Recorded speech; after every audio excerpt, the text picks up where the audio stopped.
The following presentation comes from a 1998 Botstiber Austrian-American lecture series at Camden County College in New Jersey. As the Austro-Hungarian Empire entered the 20th century, Franz Josef was met with the rising challenge of containing nationalism within the highly diverse population he ruled over. This issue, which ultimately instigated World War I and the fall of the empire, has led to ongoing debates about nationalism within Austria-Hungary and the levels of equality various nations experienced therein. Professor Claire E. Nolte explores these debates further in her lecture, The Hapsburg Empire, a Prisonhouse of Nations? My topic, the Prisonhouse of Nations, reflects the fact that the collapse of the Hapsburg Empire at the end of World War I in 1918 was hailed as the beginning of a new era of freedom and power for the ethnic groups who comprised its citizenry. Yet a few decades later, Winston Churchill wrote in his account of World War II, and I quote, "There is not one of the peoples or provinces that constituted the empire of the Habsburgs to whom gaining their independence has not brought the torture which ancient poets and theologians have reserved for the damned." With that in mind, I would like to focus on this empire built by the Habsburg family in order to understand how a country castigated by at the outbreak of World War I in 1914 as a prison house may appear somewhat more benevolent in retrospect. We must first define some key terms. A nation is an ethnic entity, a group of people who feel themselves bound together by certain common characteristics. Contrary to popular belief, this sense of identity with an ethnic group is relatively recent, at least as a primary identity. Historians date the rise of modern nationalism from the time of the French Revolution, roughly in 1789. Prior to this, people tended to identify themselves more by religion or by region rather than by ethnicity. One of the pioneering writers who defined nationalism was the German writer Johann Gottfried Herder, who lived and wrote in the late 18th century. Herder defined a nation as a group of people with a shared culture, the most important characteristic of which was a common language.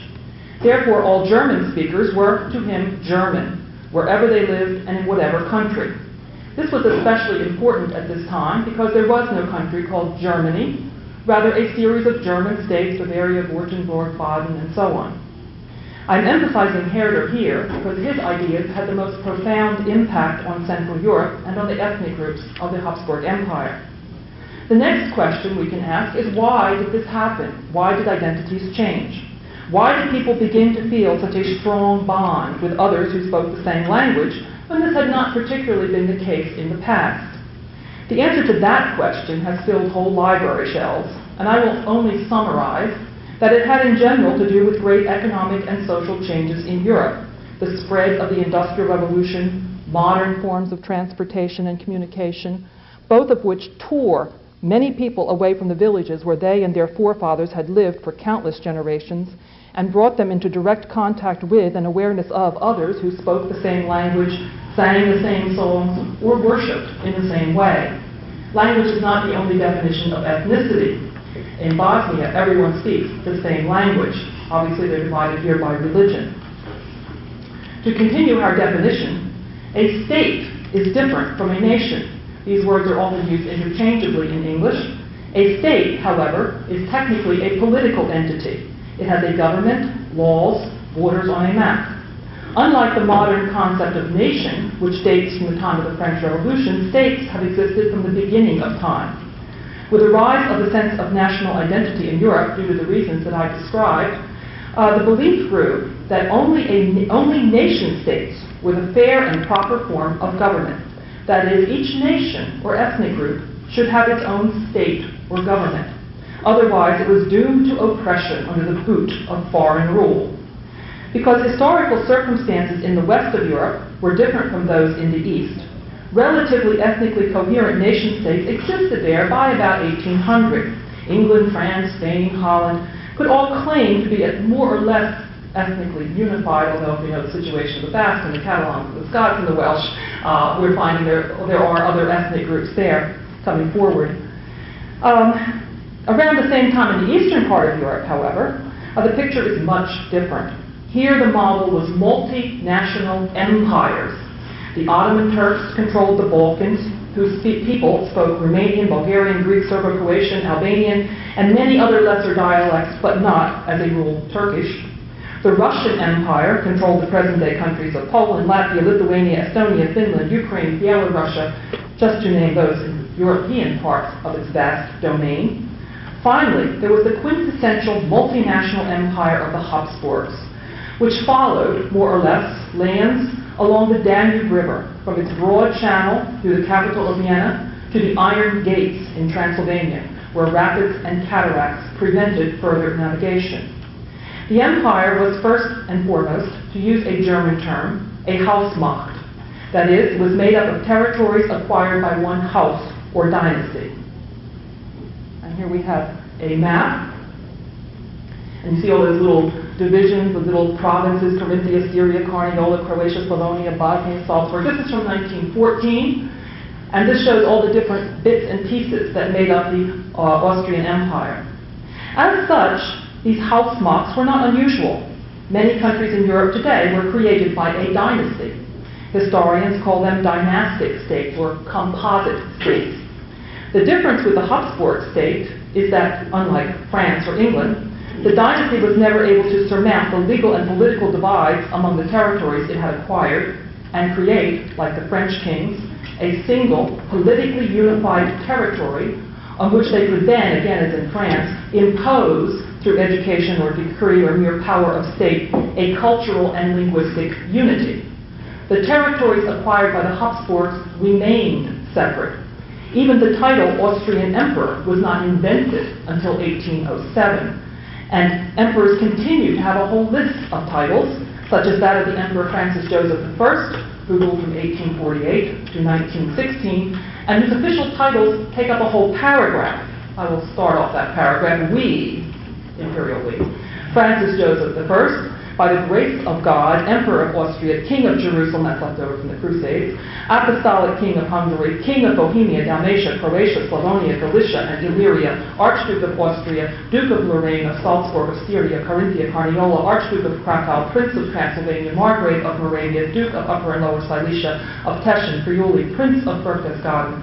That's about 1/3.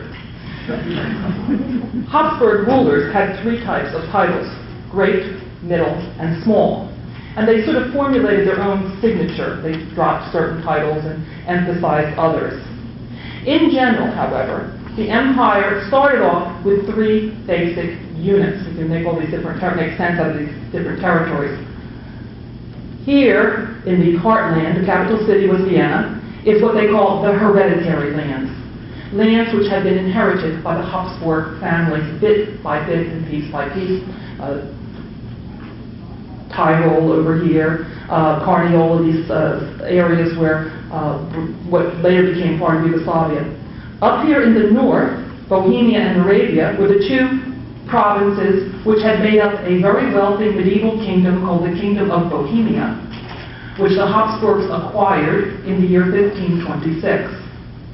And finally, this vast area over here is the Kingdom of Hungary, capital city in Budapest, which was itself a composite state, where Hungarian, or Magyar, that's the Hungarian name for Hungarian, is Magyar, Magyar overlords ruled over Romanians, Slovaks, Croats, Serbs, Ukrainians, and other smaller ethnic groups in this region.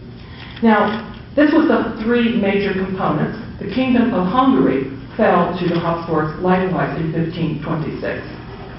Additionally, the Habsburgs picked up a few other little territories later on, such as up here Galicia, which was a part of Poland at one time, and down here Bosnia, Herzegovina, which we hear so much about, which they acquired relatively late in 1878. The Habsburgs failed to unify their territories in Central Europe, not because they were backward or inept, rather because of circumstances beyond their control. For one thing, while French rulers were busy building the foundations of a modern government headquartered in Paris to rule over the area we today think of as France, the Habsburg rulers were busy fighting the Turks, who twice besieged the city of Vienna, first in 1529 and again in 1683. Along with that, other factors held back the economic development of the region, and prevented the dynasty from moving against the power of the local elites to centralize their governance. At one point, in 1867, the Habsburgs had to make a deal with the Hungarians, the most resistant of their various national groups, and they created a new country out of what had been the Austrian Empire. It was a dual country, two separate governments, one in Vienna, one in Budapest, with a new name, Austria-Hungary. So the Austrian Empire actually transformed in 1867 into a new government called the Austro-Hungarian Empire. Nationalism, or a growing sense of national identity, signaled in the writings of Johann Gottfried Herder, presented the dynasty with its final and insoluble problem. There were in the empire, at World War I, at least 11 nationalities or ethnic groups, each with its own language and traces of others. Yeah. And I have one of these terribly confusing ethnic maps here, but you see here are the Germans in the west, in the hereditary lands around Vienna. And over here are the Hungarians, the dominant group in the Eastern Hungarian kingdom, with pockets in other little places as well. The Czechs down here, that's actually a Hungarian splinter group. I don't know why they counted that separately. Then there's a few Italians down here. Trieste, now in Italy, was the major Habsburg port, and where the Austro-Hungarian Navy was at anchor during World War I. And the other group over here I want to emphasize are the Romanians. Of course, Romania is right across the border, but a lot of Romanians live there in the province of Transylvania. Now, I signaled out these four groups first because they are the four major non-Slavic groups. The rest of the national groups in the empire, the major ones, were all Slavic speakers. Up here in the north, in the Kingdom of Bohemia, we see a lot of Czechs and Germans living in the other border areas, a mixed area. Further to the east, we have the Slovaks and the Poles, that part of Poland, which they acquired late. Then down here, in the eastern part, there are various Ukrainian populations, and here in this, they call themselves Ruthenians or Carpatho-Ukrainians, and Ukraine is right across the border over here. Now, the three South Slavic groups, who in 1918 joined together to form a state called Yugoslavia, Yugo being the Slavic word for south, were located all or in part in the southern part of the empire. We have the Croats, the Slovenes had always been ruled from Vienna, and then a lot of Serbs had migrated to this region from their homeland of Serbia, which had been conquered by the Turks. One of the difficulties facing a government under these circumstances was what language do we use to communicate with all these provinces, and what language do we use in the government? In the 1700s, there were four official languages in the empire: German, Latin, French, and Italian. Government clerks were expected to be familiar with all of those languages and to be able to write at least one of them, which makes it very interesting when you read 17th century or 18th century documents, because they'll start off writing in Latin, and then the next guy will switch to Italian, and then they'll switch to German, so you really have to know what you're doing. Debates in the Hungarian local assembly in Budapest and in the Croatian Diet in Zagreb were held in Latin until the 19th century. And people were expected to speak Latin and know Latin. One of my professors at Columbia from Hungary came across a diary which his grandfather kept in Latin. This was very much a living language in this part of the world. The rise of national sentiment, a sense of national mission and specialness, made what had been a practical problem into a major political issue. As populations became more mobile, moving to towns and cities, individuals lost their sense of belonging to a particular area or village. As they met with others who spoke their language, they forged ties that went beyond mere localities, and modern nationalism was born. This social mobility became pronounced in the course of the 19th century, aided by two major changes in the empire. In 1848, serfdom, a system of labor that had endured since the Middle Ages, was finally abolished, freeing millions of peasants from involuntary servitude and allowing them to leave the farms for the growing cities. Around the same time, the impact of industrialization began to be felt in the Habsburg lands. New factories were being built, furthering the growth of cities and urban centers. New railways were linking disparate parts of the Habsburg territories together. But the growing sense of national identity and the erosion of old senses of identity arose from more than economic processes. Emotional and spiritual factors were also involved. The The Habsburg monarch, like the other monarchs of Europe at this time, claimed to rule, as we heard, by the grace of God. Another process contributing to the centrifugal forces which will weaken the unity of the empire, therefore, will be a decline of religious faith, or at least of the belief that religious faith should be used for political ends. Increasingly, the dynastic principle, that God ordained monarchs to rule, was challenged, and governments, mostly at that time monarchies, were forced to discover another basis for their power aside from God's will.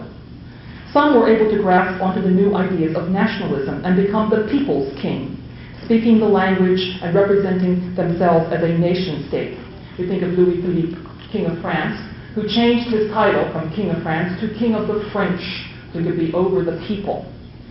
The Habsburg ruler could not resort to this alternative. Which language or culture could he adapt to represent his lands or use as the basis of his power? Although the Habsburg family originated in an area that is now part of Switzerland, and although it was in many respects a German dynasty, the Habsburgs sought to distance themselves from too close an identity with any one of the national groups over which they ruled for fear of alienating the others. I have this great picture of Francis Joseph on his 60th anniversary of his reign, looking very German in his lederhosen. He was in his upper 70s at that time. But generally, you don't see him looking particularly German. He tried to be very imperial and above nationality. By the way, he had the second longest reign in European history. The first was Louis XIV, but he came to the throne as a child, so it shouldn't really count. Francis Joseph died in 1916 in the middle of World War I. The emperors were all trained in the many languages of their realm and made an effort to master as many as they could. Ultimately, however, their claim to power was based on a dynastic principle that was rapidly becoming obsolete in a modern and increasingly skeptical world, and that was the crux of the problem. I would now like to examine how this problem worked itself out in the case of the Czechs. You will be hearing a lecture later on about the Southern Slavic groups, Professor Ingrau. As you are undoubtedly aware, the end result was the breakup of the Habsburg Empire at the end of World War I into a series of so-called national states. Map here. The good thing about this map is the lines that go up and down are the former Habsburg territory. And so you can see how it ended up in different new countries like Poland. Romania got a big chunk. Yugoslavia got all that northern part there is Habsburg territory. To understand the origin of Czechoslovakia, which appeared at the end of World War I, we must first look at the rise of a sense of national identity among Czech speakers in the Habsburg Empire in the 19th century. The Czech-speaking area of the Habsburg monarchy was the Kingdom of Bohemia, which actually was two parts. It was the kingdom of the province of Bohemia, the Kingdom of Bohemia and the Margrave of Moravia, which were linked together. Together they were known as the Bohemian crown lands of the Habsburg Empire. This area experienced the most profound transformation from the processes which I described above, the move from an agrarian to an industrial economy. Because of its geographic location with easy transportation to Germany and Western Europe, because of the natural resources, it became the industrial heartland of the Habsburg territories by the end of the 19th century. These changes were not unaccompanied by stress. As in the rest of the region, patterns of ethnic settlement were not clear, as we see in Bosnia. One group lived side by side with another group. The towns and cities of the old Kingdom of Bohemia had been, since the 1600s at least, German, as were the areas on the borders of Bohemia itself. And this is just Bohemia, not Moravia. You see how the whole borderland, and across that border is German, and down here in the south is Austrian territory. So it's like a spillover from these other ethnic areas. While the German borderlands remained German into the 20th century, the cities of the central areas underwent an ethnic transformation in the course of the 19th century. While in 1848 it was considered impolite to speak Czech on the famous Charles Bridge in Prague, a few decades later, Prague would elect its first Czech-speaking mayor, and Czechs would have a clear majority in the city government. This is all because of industrialization and these movements of migrations of populations.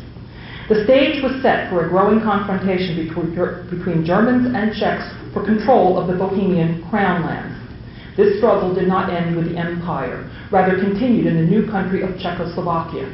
Hitler destroyed Czechoslovakia in 1938 and 39 to rescue its German citizens. He called them Sudeten Germans. After World War II, the Germans of Czechoslovakia were expelled by the government in some sort of collective retribution for their support of the Nazi destruction of the state. But to return to the 19th century and the sense of Czech identity, historians assert that these kinds of identities were in large part invented by writers and scholars in the course of the 19th century. One of the prime ingredients was history, the raw material of nationalism. The events of the past are known, but how they are interpreted is always up to differing opinion. It was here in the 19th century that nationalists put their own meanings to historical events, and this was not just in the Czech lands. In the case of the Czechs, the scholar and historian František Palacký was fundamental. A picture of Palacký there. He wrote the first history of the Czech nation, a multi-volume work that only went up to the year 1526. The background of this work is indicative. He was hired in the early 1800s, he died in 1876, by the local state assembly for Bohemia, which was actually dominated by nobles, to write a history of the region.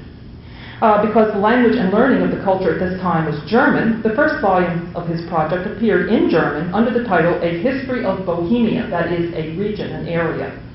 His involvement in the efforts of the small but growing Czech-speaking educated elite, however, caused him to change his project, and the later volumes appeared in Czech under the title A History of the Czech Nation, that is, the people, not the region. We must understand that at this time, nationalism, sense of ethnic identity and solidarity, was regarded as a force for progress. It would break the dominance of the nobility and allow all people to live in freedom. Palacký's contribution to the Czech identity was to emphasize the Hussite period. Jan Hus had been a religious reformer in Prague who fell afoul of the Roman Catholic Church and was burned at the stake in 1415. That's 100 years before Martin Luther launched a similar effort. Hus's followers were outraged at what they regarded as the treachery of the Church and the Habsburg rulers. They launched a rebellion which allowed the Hussite movement to flourish in the Kingdom of Bohemia for 200 years. In time, it evolved into a form of Protestantism, prompting Martin Luther himself to comment, "We are all really Hussites." In the year 1620, coincidentally, the year the Pilgrims landed on Plymouth Rock seeking freedom from religious persecution, the Habsburg ruler finally managed to militarily defeat the Hussites and reimpose Catholicism on the Bohemian crown lands. Thousands of Hussite ministers and believers fled abroad, many of them ending up eventually in the New World. Those of you who've been to Bethlehem, Pennsylvania, know the Moravian Brethren was originally Moravia, and the Bohemian Brethren, these ideologies originated out of the Hussite movement. This event was certainly cataclysmic for the Bohemian kingdom and its people.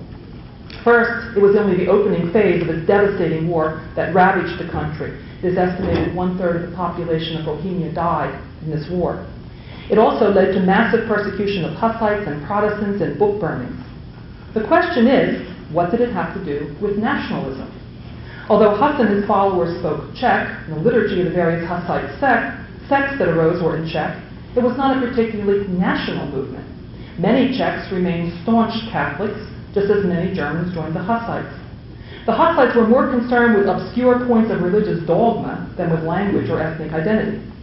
Nevertheless, Palacký found in the Hussites his model for the Czech people in his own day. A Protestant himself, he argued that the Hussite period had been the high point of the existence of the Czech people and constituted their major contribution to humanity. What were the values that the Hussite period represented?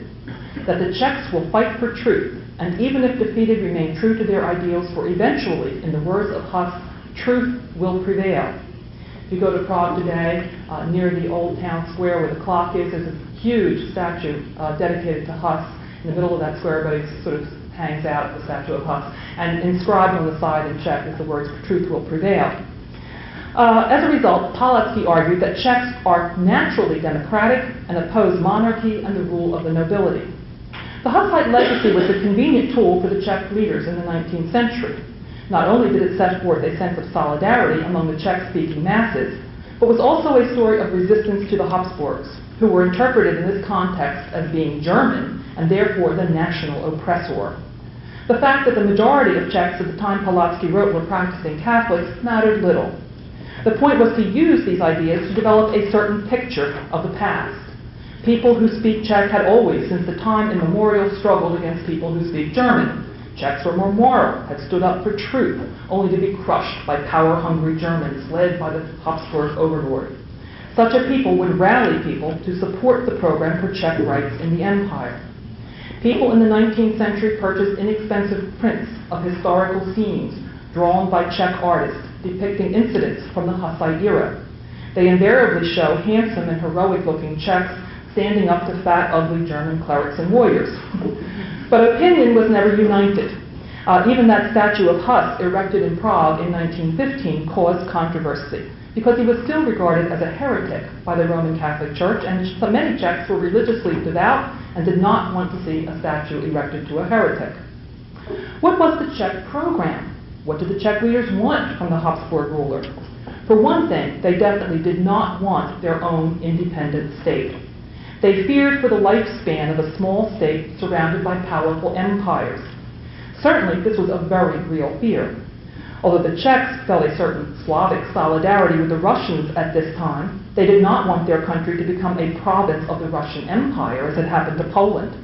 Palacky himself acknowledged this in a famous letter in 1848, in which he said, quote, "If the state of Austria had not already been in existence for centuries, we should be forced, in the interest of Europe and even of humanity, to create it." Rather than destroy the empire, Czech leaders hoped to reform it, to achieve greater rights for its other ethnic groups, especially the Czechs. In the context of the Bohemian Crown lands, this translated into a program to achieve parity with the dominant German minority. Hence the use of national mythology, the reinterpretation of history to show how Germans had always oppressed the Czechs in their homeland. And by the way, whose homeland was it? Who got there first? This is in Bosnia and these other areas. They all go back to 900 and 800 and 1200 to argue that this stone or this rock or this rune shows that this or that group was there first. This program, which Pulaski had articulated, of reforming the empire, was the basis for Czech demands until the First World War. How much had been achieved by 1914, the outbreak of the war? Many things had changed. Voting rights had been extended. In 1907, the emperor instituted universal male suffrage. All men, regardless of income, got to vote for elections to the Austrian parliament in Vienna. Remember, it's now Austria-Hungary, so Hungary never had equal voting rights, but the Austrian part did, for men, of course. Although government was no longer a monopoly of the aristocrats as it had been in Pulaski's time, this did not settle the ethnic issue. It seemed only to make it worse.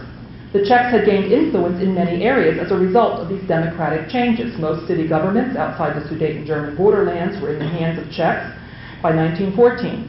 In addition, the central government in Vienna had granted many of the Czech demands, including, most importantly, the creation of a Czech language university in Prague. University education is the pinnacle of prestige in Central Europe, and to have a Czech-speaking language university was very important. However, more extensive language rights, such as demanding that all government officials throughout the Bohemian Crown lands be fluent in both Czech and German, met stout resistance from the German minority, who expressed their displeasure with riots in some cities. I often tell my students to think about Quebec and the issues of language there. It's a very interesting parallel. In Vienna itself, the Germans had a strong lobby that was able to squelch any legislation they believed would endanger their interests. As a result, on the eve of World War I in 1914, the movement for Czech rights was increasingly stymied by a German counter-movement to protect the language and positions of Germans in the empire. The fight went all the way to the parliament in Vienna and paralyzed its proceedings, as well as threatened the entire structure of the empire. For this reason, historians consider the Czech-German conflict the most important of the many ethnic conflicts in the empire. Only a radical fringe among the Czech politicians advocated seceding from the Habsburg Empire. World War I, however, opened a new world of possibilities. As we all know, the war started when Archduke Francis Ferdinand and his wife were assassinated in Sarajevo by a young Serb, another one of the ethnic conflicts in the empire, and things soon spun out of control. Austria-Hungary was allied with Germany against a formidable coalition, including France, Great Britain, and Russia. Since the Austro-Hungarian army fought mainly on the Eastern Front against Russia, this is where the Czech draftees to the Austro-Hungarian army ended up. Czechs in general resented fighting what they saw as a German war against their Slavic brethren, the Russians, and anti-war and anti-Habsburg slogans appeared frequently on the sides of the troop trains departing the Bohemian crown lands. Resentment toward the war fueled mass surrenders of Czech troops in the early stages of the war. In April 1915, for example, the 28th Regiment, a Czech regiment, surrendered to the Russians, leaving only 150 soldiers of an original 2,000 still on the Austro-Hungarian side. Shortly thereafter, 1,600 soldiers from the 36th Infantry of Mlada Boleslav surrendered to the Russians. So it was huge mass surrenders in the early stages until they found out that they were going to get put in POW camps when they surrendered. And then it became markedly less attractive. If this was popular opinion, what were the politicians doing? The most important political actor at this stage of the drama, and the self-styled heir to František Palacký, was a university professor named Thomas Garrigue Masaryk. Picture of him. Masaryk was 64 years old when World War I broke out, a professor of philosophy at the university in Prague. Most men at that age, at that time, would be thinking of retirement. Masaryk, however, managed to leave the country for the West, ending up working in Paris and London during the war for the cause of a future Czech state.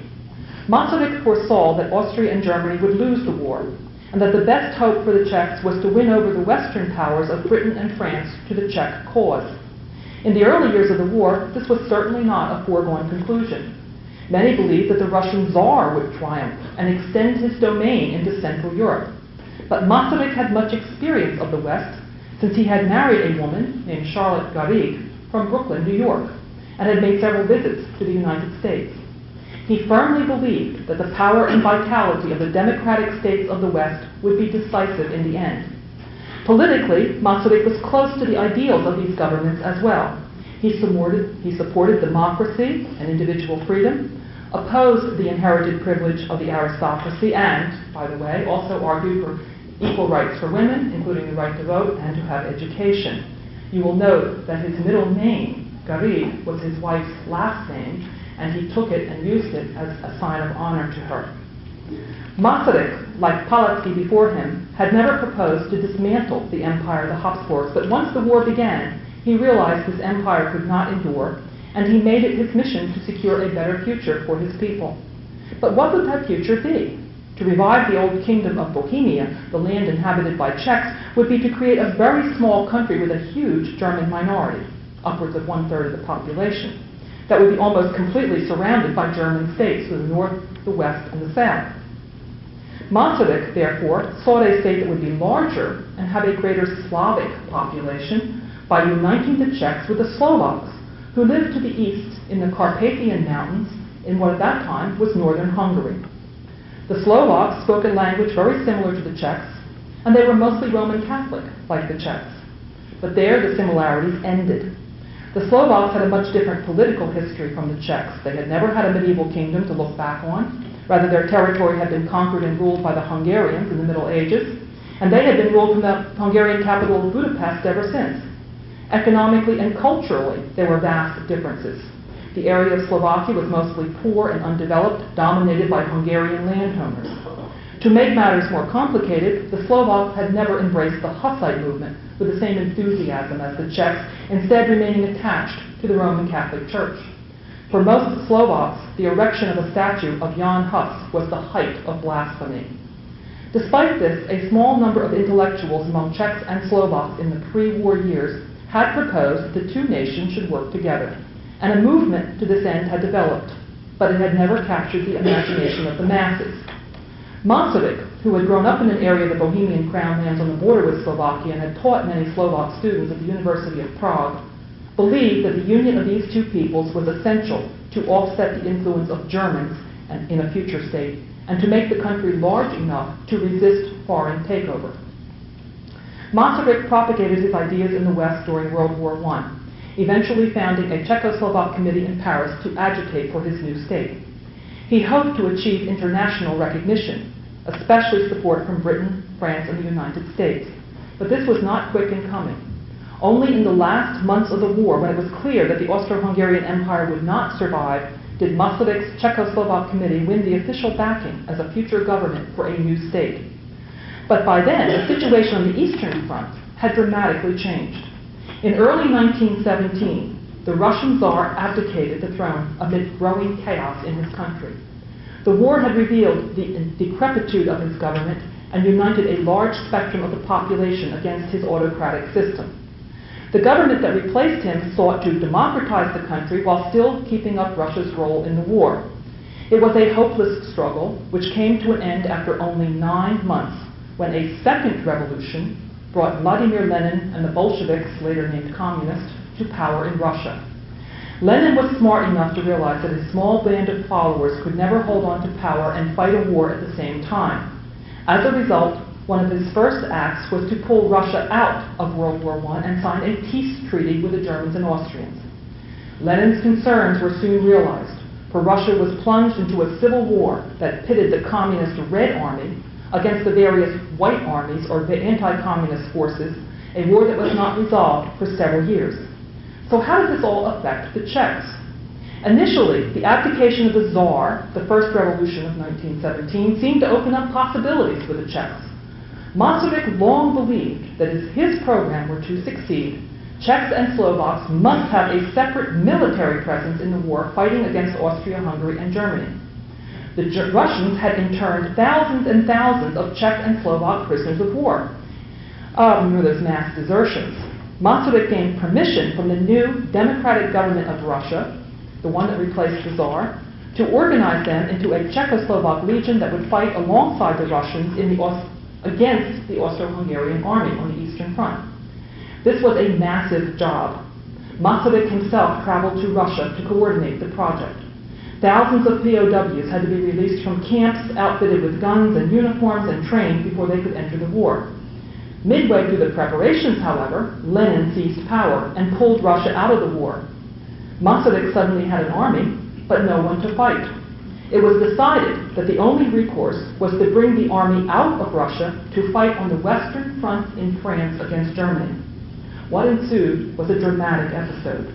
The Czechoslovak legions, some 30,000 strong, set out across Russia to the port of Vladivostok on the Pacific Ocean, some 11 time zones to the east, where ships carried them across 2 oceans to France to fight against Germany. Their journey did not go smoothly, for they were soon embroiled in the Russian Civil War and had to fight their way out, at times controlling vast stretches of the Trans-Siberian Railroad on the way to the Pacific. These pictures aren't real clear, but on the top, you see them distributing rifles, just taking them out of the POW camps. And here, this is actually an early tank. It was a Bolshevik tank. Tanks were not very sophisticated in World War I. It was the first time they were ever introduced. You see a few of the Czech legionaries standing around that tank. And the other one, too. This got really a lot of attention. This is a New York newspaper from the summer of 1918. The new masters of Siberia are the Czechoslovak legions. And there you see Masaryk on the left. The gentleman on the right is a man named Karel Pergler. He was an American Czech, an emigre, who lived in Chicago and who headed up the branch of the Czechoslovak Committee here in the United States. And so it was very good propaganda for the Czechs and their program to have this presence.